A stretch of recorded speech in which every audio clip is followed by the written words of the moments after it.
মহান আল্লাহ জাল্লা জালালুহু ওয়া আম্মা নাওয়ালুহুর দরবারে লাখো কোটি শুকর, যে মহান রব্বুল আলামিন আমাদেরকে অত্যন্ত মায়া করে, দয়া করে, সুস্থ সবল রেখে হায়াতকে দীর্ঘায়িত করে দিনী এক মজমায় আজকের এই মাহফিল অন্য কোনো মাহফিলের ন্যায় নয়। আজকের এই মাহফিল একটি ইলমি মাহফিল। আজকের এই মাহফিল এক দরসের মাহফিল। আজকের এই মাহফিল ঈমান সংশোধনের মাহফিল। আজকের এই মাহফিল আমার আমল সংশোধনের মাহফিল। এই আল্লাহ পাক রব্বুল আলামিন এই দামি মজলিসে মাহফিলে আসবার বসবার সুযোগ করে দিয়েছেন। এই জন্য আমরা মওলাই কারীমের দরবারে শুকরগুজার হই, সকালে বলি আলহামদুলিল্লাহ। সাথে সাথে সরকারে দো জাহান তাজদার রিসালাত মুহাম্মদুর রাসূলুল্লাহ সাল্লাল্লাহু আলাইহি ওয়াসাল্লামের প্রতি আমরা সকলে দরুদ ও সালাম প্রেরণ করি, সকলে বলি সাল্লাল্লাহু আলাইহি ওয়াসাল্লাম। সময় স্বল্প, এতদিন পর্যন্ত মানুষ বৃষ্টির জন্য কান্নাকাটি করছে, সালাতুল ইস্তিসকা বিভিন্ন মাঠে ময়দানে নামাজ পড়েছে বৃষ্টির জন্য। আর আজকে বৃষ্টির পূর্বাভাস দেখায় আমাদের ঈমানদার বিভিন্ন জায়গায় আশ্রয় নিচ্ছে। হয়তোবা আজকের এই মাহফিল আল্লাহর দরবারে মকবুল হয়েছে, হয়তোবা আজকের এই মাহফিল আল্লাহর রহমতের বর্ষণের উসিলা হয়েছে, যার ফলে আজকে আল্লাহ রাব্বুল আলামিন বৃষ্টি বর্ষণের মতো একটি নমুনা আমাদের চোখের সামনে দৃশ্য করে দিয়েছে। এই জন্য আমরা সকলে শুকরিয়া আদায় করব এবং সকলে মাঠে যারা আমরা বাইরে ঘুরে ফিরে করছি, বিশেষ করে আমাদের ছাত্র ভাইরা এবং ভলান্টিয়ার ভাইরা যারা আছি, আমরা সকলে যারা ঘোরাফেরা করতেছে তাদেরকে আমরা মাঠে বসিয়ে দিই ইনশাআল্লাহ। বিজ্ঞ উলামায়ে কেরামরা বিভিন্ন বিষয়বস্তু সম্পর্কে নির্ধারিত হয়েছে, বিষয়বস্তু সম্পর্কে আলোচনা করবেন। আমার বিষয়বস্তু দেওয়া ছিল ফিকহে হানাফির গুরুত্ব। এটা একটি ইম্পর্টেন্ট একটি বহস, কঠিন একটি অধ্যায়। এই অধ্যায় সম্পর্কে আমরা অনেকে অবগত না, অনেকে আমরা জানি না। নামাজের মাসআলা মাসাইল মসজিদে আলোচনা হয়, রমজানের মাসআলা মাসাইল মসজিদে আলোচনা হয়, বিভিন্ন মাসআলা মাসাইল মসজিদে আলোচনা হয়, কিন্তু ফিকহে হানাফির গুরুত্ব, এর মাসআলা মাসাইল এর পর্যায়ে আলোচনা মসজিদের মিম্বারে বর্ণনা হয় না।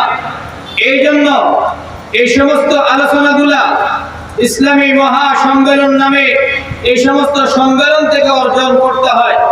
এই জন্য আমরা মনোযোগ সহকারে উলামায়ে কেরামদের কথাগুলো শ্রবণ করার জন্য চেষ্টা করব। আল্লাহ পাক রব্বুল আলামিন আমাদেরকে সবাইকে আমল করার জন্য তৌফিক দান করুক, সকলে বলি আল্লাহুম্মা আমিন। আমি আমার ভূমিকাকে দীর্ঘায়ু না করে, লম্বা না করে আমি আমার মূল কথার দিকে চলে যাচ্ছি।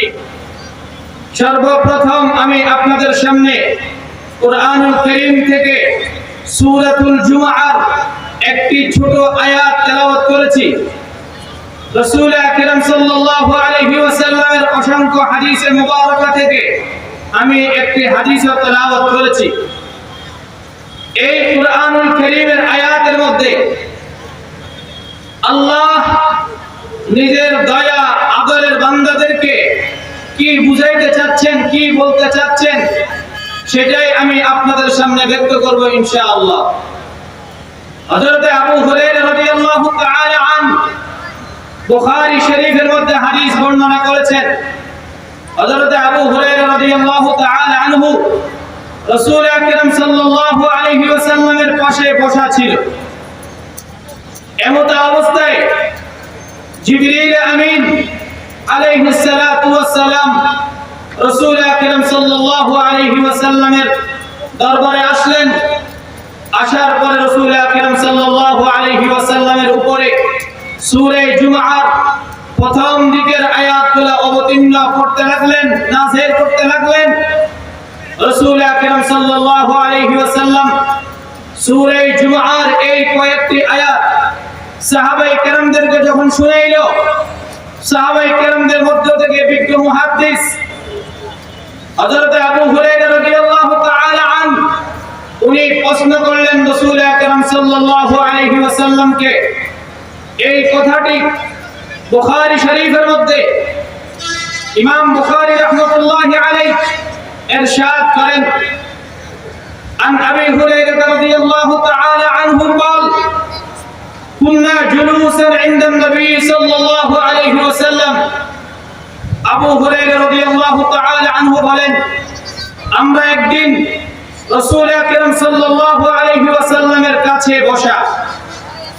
ফাউনজিলাত আলাইহি সূরাতুল জুমআহ, ইতিমধ্যে জিবরিল আমিন মুহাম্মদুর রাসূলুল্লাহ সাল্লাল্লাহু আলাইহি ওয়াসাল্লামের উপরে সূরা জুমআহ অবতীর্ণ করলেন। সেই সূরা জুমআর মধ্যে একটি আয়াত যখন রাসূল তেলাওয়াত করল, আয়াতটা কি বুখারী শরীফের মধ্যে নিয়ে আসছে, ওয়া আখারিনা মিনহুম লাম্মা ইয়ালহাকু বিহিম, ওয়া আখারিনা মিনহুম লাম্মা ইয়ালহাকু বিহিম। এই আয়াতটা যখন তেলাওয়াত করলেন, ক্বালা কুলতু, আবু হুরায়রা রাদিয়াল্লাহু তাআলা আনহু বলেন, আমি রাসূল আকরাম সাল্লাল্লাহু আলাইহি ওয়াসাল্লামকে জিজ্ঞাসা করলাম, মান হুম ইয়া রাসূলুল্লাহ, ইয়া রাসূলুল্লাহ ওয়া আখারিনা মিনহুম। এই আয়াতের মেজদাক কে? এই আয়াত দ্বারা কাদেরকে আল্লাহ বুঝাইতেছেন একটু স্পষ্ট করে আমাদেরকে যদি বলতেন। বলে ফালাম ইউরাজিহু, ফালাম ইউরাজিহু।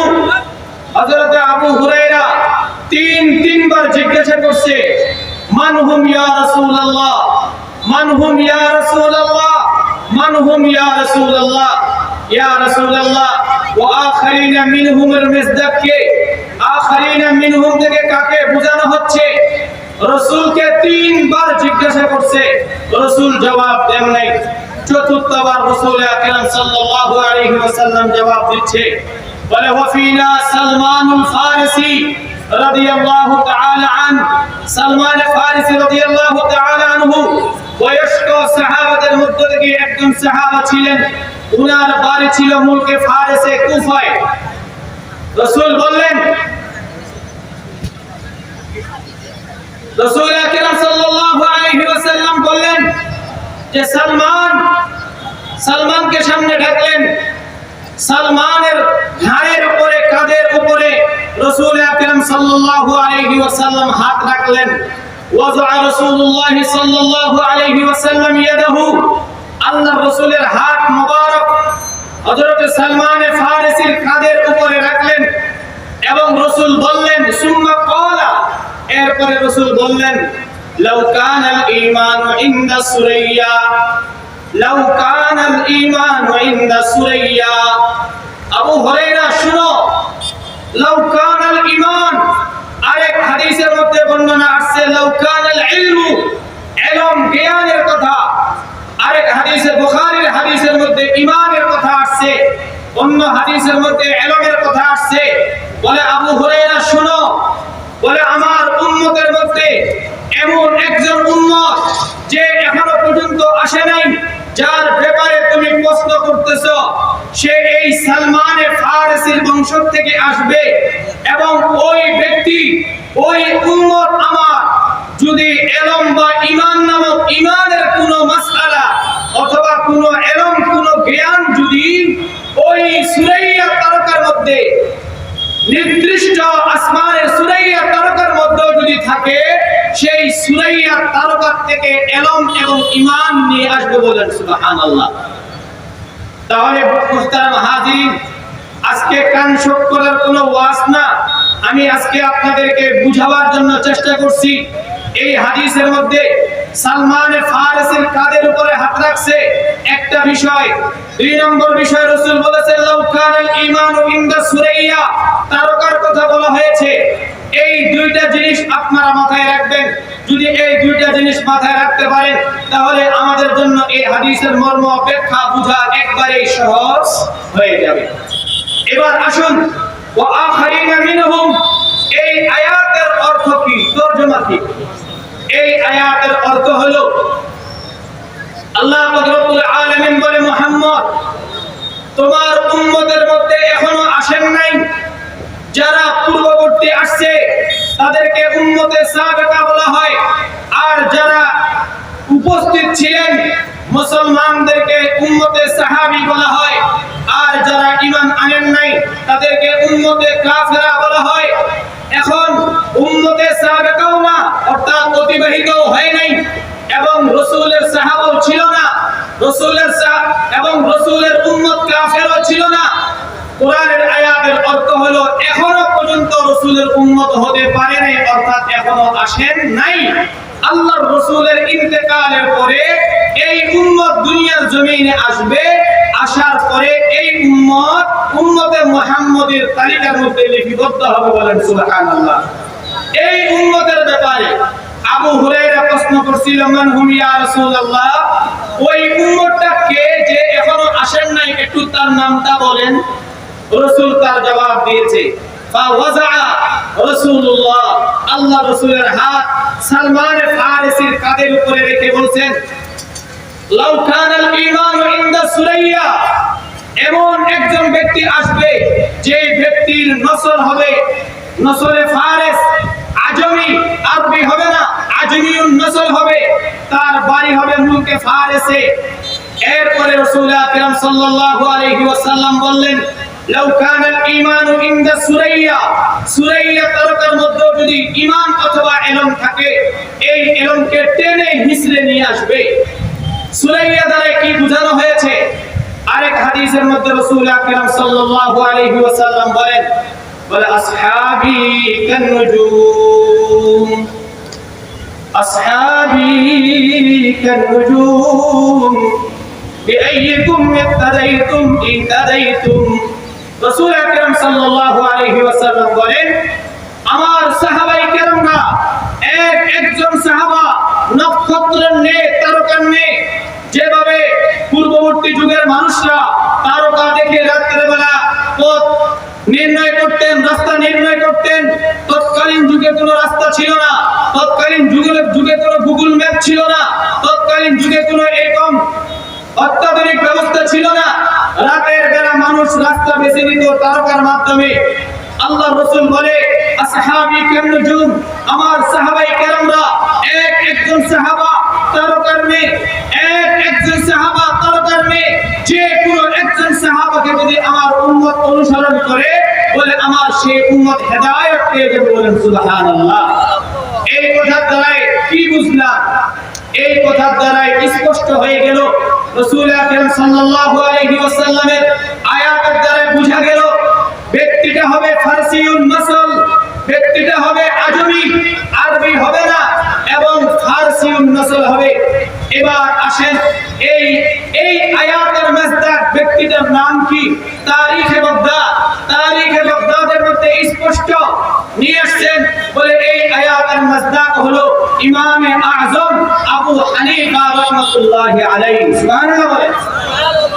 ইমামে আযম আবু হানিফা রাহমাতুল্লাহি আলাইহির নাম হলো নু'মান ইবনে সাবিত। কি নাম বলেন? নু'মান বিন সাবিত, নু'মান বিন সাবিত বিন জুদি। এই নু'মান বিন সাবিত উনাকে ইমামে আযম আবু হানিফা বলা হয়। ইমামে আযম কেন বলে? আযম বড় ইমাম কেন বলে? এবং উনাকে আবু হানিফা উনার উপাধি কেন হলো? উনার নাম নু'মান বিন সাবিত। এই ইমামে আযম আবু হানিফা রাহমাতুল্লাহি আলাইহির এত মর্যাদা কেন? এই মর্যাদা যদি বুঝতে হয়, ইমাম আযম আবু হানিফার জীবনের দিকে যদি আমরা তাকাই, তাহলে আমাদের ইমাম আযম আবু হানিফার কথা আমরা পরিপূর্ণভাবে বুঝতে সক্ষম হব। আসেন মুহতারাম হাজিরিন, আজকে আমরা ইমামে আযম আবু হানিফাকে তার জীবনী নিয়ে আলোচনা করতে চাই।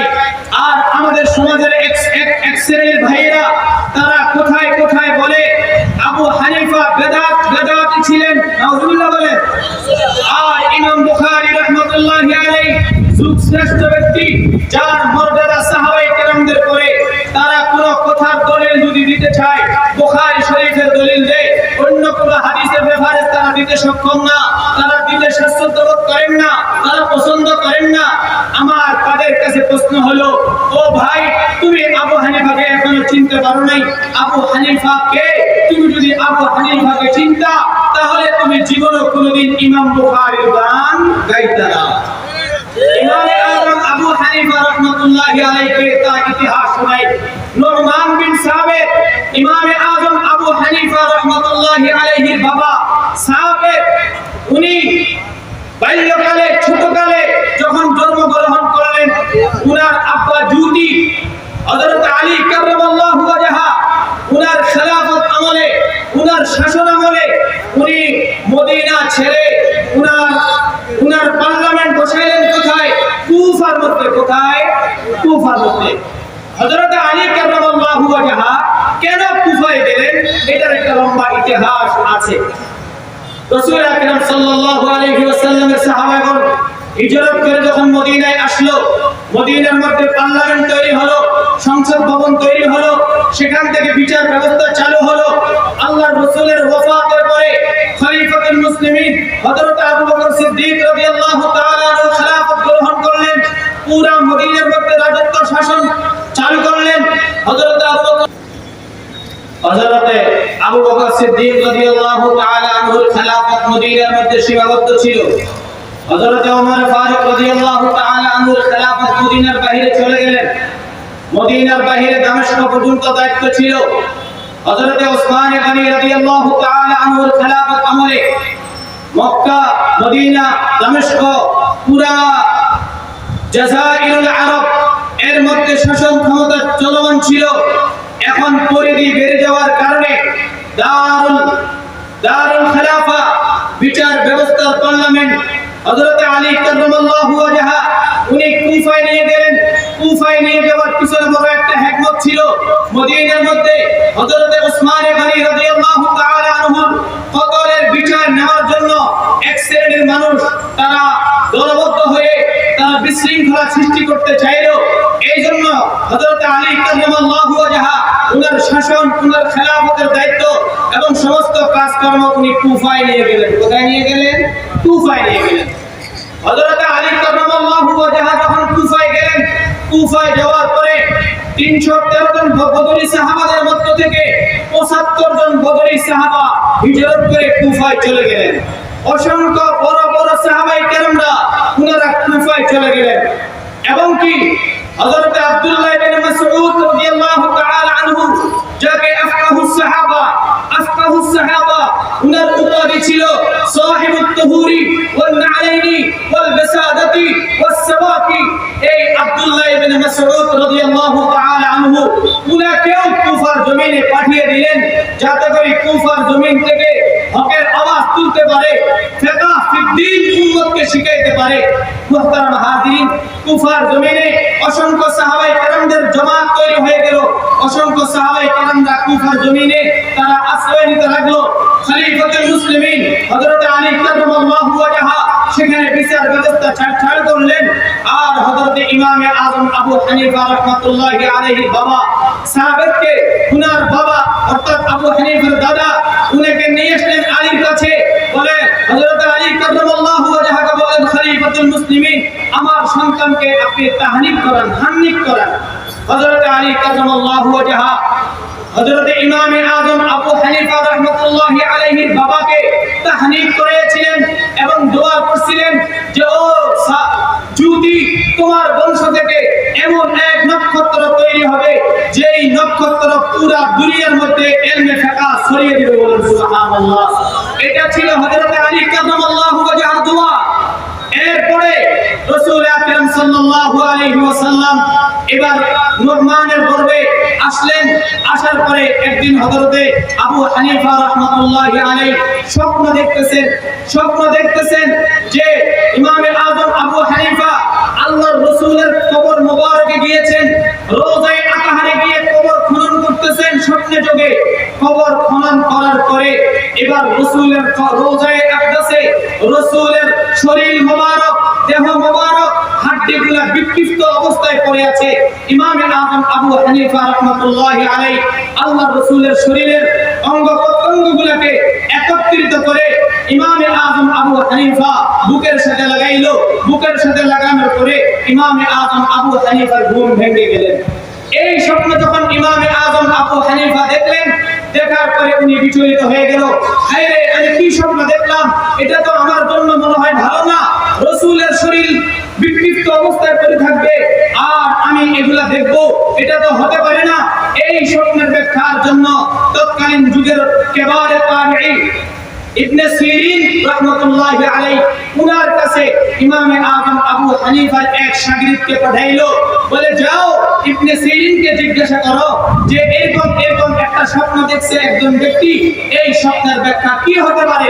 তবে ইবনে সিরিনকে আমি ইমামে আযম আবু হানিফার নাম বলতে পারবো না। বলে আচ্ছা ঠিক আছে।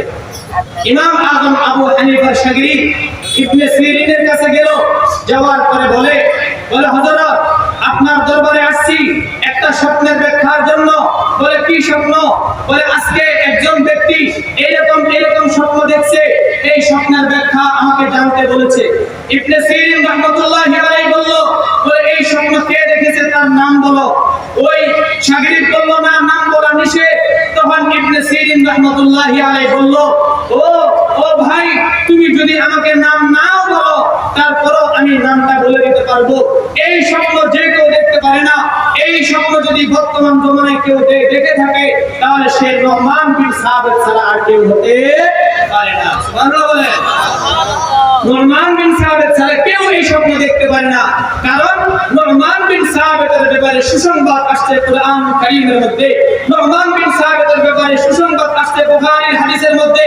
নু'মান বিন সাবিতের প্রশংসা আসছে হযরত আলী কারামাল্লাহু ওয়াজহার ব্যাপারে। ইমামে আযম আবু হানিফার প্রশংসা আসছে অগণিত সাহাবায়ে কেরামদের জবানে। বলেন সুবহানাল্লাহ। ইমামে আযম আবু হানিফা রাহমাতুল্লাহি আলাইহির জন্ম হলো 80 হিজরিতে। সাহাবায়ে কেরামদের জমানা ছিল 110 হিজরি পর্যন্ত সাহাবায়ে কেরামদের জমানা ছিল। সাহাবায়ে কেরামদের জমানা 110 হিজরি পর্যন্ত ছিল। আর ইমামে আযম আবু হানিফা রাহমাতুল্লাহি আলাইহির জমানা হলো 80 হিজরি। কত হিজরি বলেন? 80 হিজরি। ইমামে আযম আবু হানিফা রাহমাতুল্লাহি আলাইহির ইন্তেকাল হলেন 150 হিজরি। কত হিজরি? 150 হিজরি। এইদিকে 50 ওইদিকে 20, কত দাঁড়াইলো? 70 বছর হায়াত পেয়েছিলেন নু'মান বিন সাবিত ইমামে আযম আবু হানিফা রাহমাতুল্লাহি আলাইহি। এই ইমামে আযম আবু হানিফা রাহমাতুল্লাহি আলাইহি যখন ওনার বয়স 15 বছর হয়, 15 বছর বয়স থেকে উনার মৃত্যুর বছর পর্যন্ত উনি জীবনে কোনোদিন হজ ছাড়েন নাই। বলেন সুবহানাল্লাহ। এই কথাগুলো যখন কেউ শুনবে গায়ের মধ্যে চুলকানি উঠবে, গায়ের মধ্যে জ্বালানি উঠবে। ইমামে আযম আবু হানিফা রাহমাতুল্লাহি আলাইহি উনি এশারের ওযু দিয়ে 40 বছর ফজরের নামাজ আদায় করছে। এই কথা যখন কিছু মানুষ শুনে তাদের চুলকানি উঠে, কিছু মানুষ যখন শুনবে তাদের দিমাগ খারাপ হয়ে যায়, বলে এটা তো অসম্ভব জিনিস, তোমার কাছে অসম্ভব হতে পারে, ইমামে আযম আবু হানিফার কাছে অসম্ভব ছিল না। ইমামে আযম আবু হানিফা রাহমাতুল্লাহি আলাইহি উনি বলতেন সাহাবায়ে আজমাইনরা যদি নিজের জীবনকে বিসর্জন দিতে পারে, সাহাবায়ে আজমাইনরা যদি নিজের জীবনকে জীবন মনে করতে না পারে, সাহাবায়ে আজমাইনরা যদি পুরো জীবনকে বিলীন করে দিতে পারে, আমি কেন পারবো না? হুম রিজাল নাহনু রিজাল, তারাও মানুষ আমিও মানুষ, তারাও মানুষ আমিও মানুষ। এইভাবে ইমামে আযম নিজেকে উদ্বুদ্ধ করত এবং উনি আমলের প্রতি এত যত্নবান ছিলেন। মুহতারাম হাজিরিন, ইমামে আযম আবু হানিফা 22 জন সাহাবা থেকে হাদিস বর্ণনা করছে। বলেন কতজন? জোরে বলেন কতজন? 22 জন সাহাবা থেকে হাদিস বর্ণনা করছেন। তাবেঈন কাকে বলে? তিন জমানার ব্যাপারে রাসূল আকরাম সাল্লাল্লাহু আলাইহি ওয়াসাল্লাম স্বীকৃতি দিয়েছেন। হাদিস কাকে বলে? হাদিসের ব্যাখ্যার মধ্যে যদি আপনি যান, রাসূল আকরাম সাল্লাল্লাহু আলাইহি ওয়াসাল্লামের কথা, রাসূল আকরাম সাল্লাল্লাহু আলাইহি ওয়াসাল্লামের কর্ম, রাসূল আকরাম সাল্লাল্লাহু আলাইহি ওয়াসাল্লামের সমর্থন, তাবেঈনদের কথা, তাবেঈনদের কর্ম, তাবেঈনদের সমর্থন, তাবেঈনদের কথা, তাবেঈনদের কর্ম, তাবেঈনদের সমর্থন, তিন জমানার ব্যক্তিদের কথা, কর্ম, সমর্থন, এটাকেই বলা হয় হাদিস। বলেন সুবহানাল্লাহ। ইমামে আযম আবু হানিফা উনি তাবেঈ ছিলেন, কারণ ছিল উনি সাহাবায়ে আজমাইনদের ছাত্র। ইমামে আযম আবু হানিফা রাহমাতুল্লাহি আলাইহির ব্যাপারে এক হিংসুক প্রশ্ন করেছিল। বর্তমান জমানায় যেরকম নাকি ইমামে আযম আবু হানিফার ব্যাপারে কিছু ব্যক্তি হিংসুক, এরকম হিংসুক একজন ব্যক্তি প্রশ্ন করছিল তার এক শাগির্দকে, বলেন তো ইমামে আজম আবু হানিফা, যাকে তোমরা বড় ইমাম বলো, বলে তো ইমামে আজম এখন কবরের মধ্যে কি অবস্থায় আছে? ইমামে আজম আবু হানিফার শাগির্দ কসম করে বলছে, আমি খোদার কসম করে বলছি, আমার উস্তাদ মুহতারাম ইমামে আজম আবু হানিফা রাহমাতুল্লাহি আলাইহি জান্নাতের সর্বোচ্চ মাকামে আছে। সুবহানাল্লাহ। তাকে প্রশ্ন করলো, তুমি খোদার কসম করে কিভাবে বললা? জান্নাত জাহান্নাম দেওয়ার মালিক তো আল্লাহ। এই কথা যখন বলল, তখন ওই ইমামে আজম আবু হানিফার শাগির্দ বলে এটা আমার কথা না, আমি কসম করে আমার কথার উপরে বলি নাই, আমি কসম করছি আমার রাসূলের কথার উপরে। আমার রাসূল সাল্লাল্লাহু আলাইহি ওয়াসাল্লাম তিরমিজি শরীফের মধ্যে হাদিস বর্ণনা করছেন, মুসলিম শরীফের মধ্যে হাদিস বর্ণনা করছেন, লা তামাসসুন নার মুসলিমান রাআনি আও রাআ মান রাআনি। রাসূল বলে, ওই মুসলমানকে জাহান্নামের আগুন স্পর্শ করতে পারে না যেই মুসলমান আমি মুহাম্মদুর রাসূলুল্লাহকে দেখেছে, অথবা আমি মুহাম্মদুর রাসূলুল্লাহকে যারা দেখেছে তাদেরকে যে দেখেছে তাকে জাহান্নামের আগুন স্পর্শ করতে পারে না। সাহাবায়ে কেরামদের জন্য জাহান্নামের আগুন হারাম হয়ে গিয়েছে, কারণ রাসূলের সুহবতের কারণে। আল্লাহ পাক রব্বুল আলামিন তাদের ব্যাপারে ঘোষণা দিয়েছেন, রাদিয়াল্লাহু আনহুম ওয়া রাদু আন। ইমামে আজম সাহাবায়ে আজমাইনদের সান্নিধ্য লাভ করছে। ইমামে আজম আবু হানিফা সাহাবায়ে কেরামদের থেকে হাদিস বর্ণনা করছে। এইজন্য ইমামে আজম আবু হানিফা তোমার মতো আমার মতো স্কুল পড়ুয়া কেবলমাত্র চুটি বই দেখে পড়ে উনি ইমামে আজম হন নাই, ঠিক কিনা? পৃথিবীর জমিনে কোরআনুল কারীমের পরে সর্বপ্রথম ইলমে ফিকহ রচনা করছে ইমামে আজম আবু হানিফা রাহমাতুল্লাহি আলাইহি। খতীব বাগদাদি উনার কিতাবের মধ্যে নিয়ে আসছে, ইন্না দাওয়ানা হাযাল ইলম শরীআ ফাহুয়া আবু হানিফা। যেই ইলমে শরীয়ত নিয়ে তোমরা গর্ব করো, এই ইলমে শরীয়তের রচনাকারী হলো ইমামে আজম আবু হানিফা। বলেন সুবহানাল্লাহ। ইমামে আজম আবু হানিফা যদি জন্ম না হতো, তোমরা ঘুমানোর জায়গা পাইতে না। ইমামে আজম আবু হানিফা যদি জন্ম না হতো, তোমরা আজকে কালেমা পড়ার সুযোগ পাইতে না। ইমামে আজম আবু হানিফা যদি জন্ম না হতো, আজকে তোমরা এই বুখারী সহিহ হাদিস নামার মতো তোমরা সুযোগ পাইতে না। কারণ কি? ইমামে আজম আবু হানিফা উনি এমন ব্যক্তি ছিলেন, উনার ব্যাপারে এত বিদ্বেষ কেন? ইমামে আজম আবু হানিফা উনি হাদিস নিয়ে চর্চা করেন নাই। কারণ কি? বলে হাদিসের গবেষণা করতে গেলে বলে কেবলমাত্র হাদিসের ব্যাখ্যা করতে হবে, হাদিসের শব্দের বিশ্লেষণ করতে হবে। বলে আমি আবু হানিফা এই হাদিসের ব্যাখ্যায় যাব না, আমি যাব উম্মত জন একবারে ফকির, গরিব, ধনী, মুসি, শিক্ষিত, অশিক্ষিত, ডিগ্রিধারী, ডিগ্রি ছাড়া প্রত্যেক শ্রেণীর মানুষ জন উপকৃত হতে পারে, আমি এরকম একটা কাজ করব।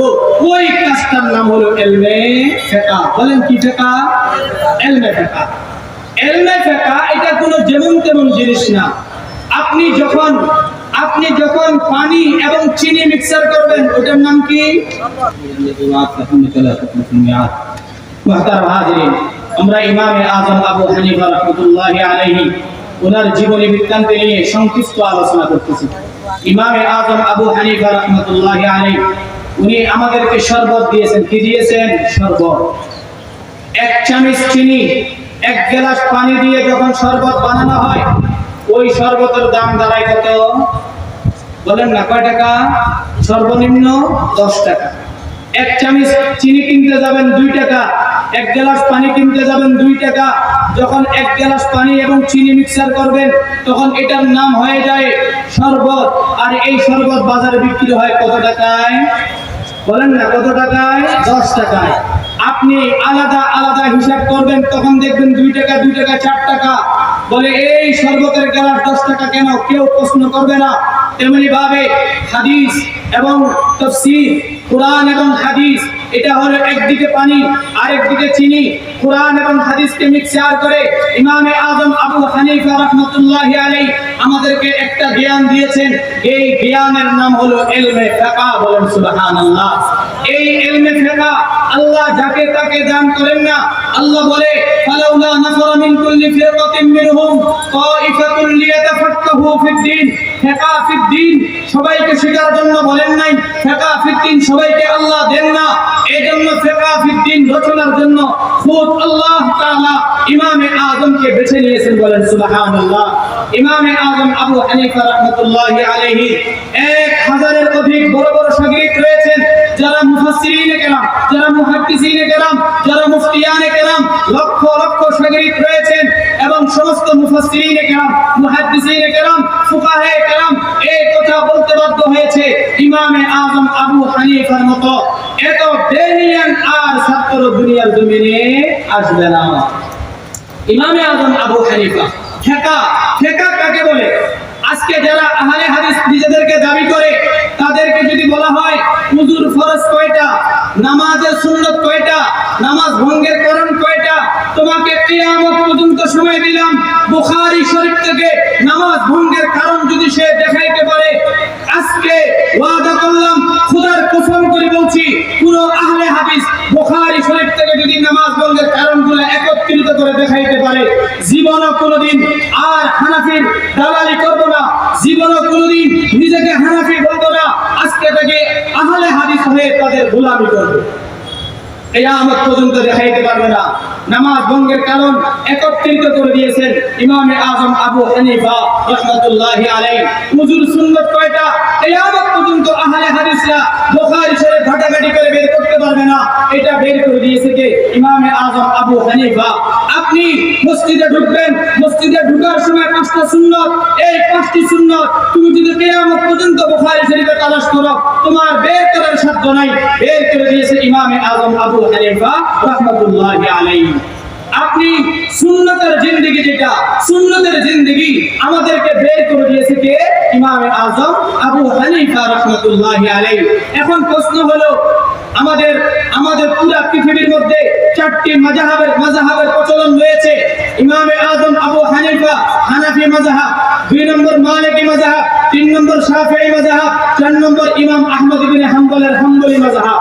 প্রশ্ন হলো, 4 মাযহাব থেকে আপনি ইমামে আজমের মাযহাবকে কেন গ্রহণ করলেন? মাযহাব তো 4টা, মাযহাব কয়টা? জোরে বলেন না, মাযহাব কয়টা? 4টা। 4 মাযহাব কেন হলো, এটার পর্যালোচনা করে। প্রথম প্রশ্ন হলো, মাযহাব তো 4টা, আপনি হানাফি মাযহাবকে কেন বেছে নিলেন? বাকি 3 মাযহাবকে আপনি কেন ছাড়লেন? তার জবাব, ইমামে আজম আবু হানিফা রাহমাতুল্লাহি আলাইহি যেই মাসআলাগুলো আমাদেরকে দিয়েছে, এই মাসআলাগুলো ইমামে আজম আবু হানিফার একক কোনো সিদ্ধান্ত ছিল না। বলেন, একক কোনো, বলেন না, ধরে বলেন, কি ছিল না? একক সিদ্ধান্ত ছিল না। ইমামে আজম আবু হানিফা রাহমাতুল্লাহি আলাইহি উনি মাসআলা বের করে উনার যোগ্য শাগির্দ বড় বড় 40 জন মুফতিয়ানে কেরাম, মুহাদ্দিসিনে কেরাম, মুফাসসিরিনে কেরাম, যারা এই সমস্ত বিষয়ের উপরে পারদর্শী ছিল, এরকম 40 জন তাবেঈকে একত্রিত করে একটা বোর্ড গঠন করেছিলেন। কি গঠন করেছিলেন? বোর্ড। যেই বোর্ডের মধ্যে মেম্বার ছিল ইমামে কাজী আবু ইউসুফের মতো বড় যোগ্য বিজ্ঞ ব্যক্তি, সেই মেম্বার সদস্য ছিলেন ইমামে মুহাম্মদ রাহমাতুল্লাহি আলাইহির মতো যোগ্য বিজ্ঞ ব্যক্তি, ওই মেম্বার সদস্য ছিলেন ইমামে জুফর রাহমাতুল্লাহি আলাইহির মতো যোগ্য বিজ্ঞ ব্যক্তি, ওই মেম্বারের সাথে ওই পার্লামেন্টের সদস্য ছিল হাম্মাদ বিন আবি হানিফা রাহমাতুল্লাহি আলাইহি। এরকম 40 জন বিজ্ঞ ব্যক্তি ছিল, মাসআলা বের করে দিত। এই 40 জনে গবেষণা করত, গবেষণা করে তারা যদি বলতো হ্যাঁ এই মাসআলাটা কোরআন এবং হাদিস অনুযায়ী হয়েছে, তখন বলতেন মাসআলাটা লেখেন।